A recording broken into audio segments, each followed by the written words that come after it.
কলেজে বা ইউনিভার্সিটিতে কি আপনি র্যাগ হয়েছেন? আপনাকে ঝাড়ি দিছে বা আপনাকে র্যাগিং করতেছে, আপনাকে নিয়ে মজা করতেছে? চাকরির লাইফে আপনি এরকম হবেন, দেখবেন কি একদল মানুষ আপনাকে নিয়ে র্যাগিং করতেছে, আপনাকে নিয়ে মজা করতেছে।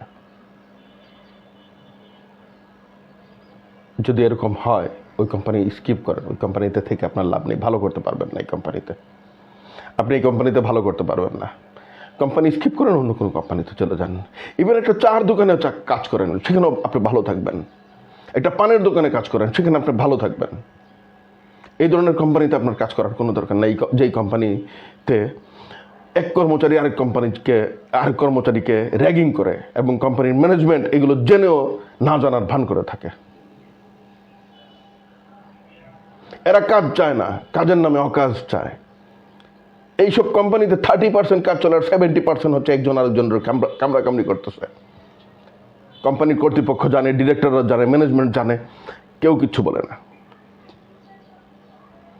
এইসব কোম্পানিতে থাকবেন না, কোম্পানি স্কিপ করেন, অন্য কোনো কোম্পানিতে চলে যান। এই দেশে অনেক প্রতিষ্ঠান আছে, অনেক চাকরি আছে, চাকরির অভাব নাই, আপনি খুঁজলেই চাকরি পাবেন। আজকের মতো এখানেই বিদায় নিচ্ছি। খুদা হাফেজ।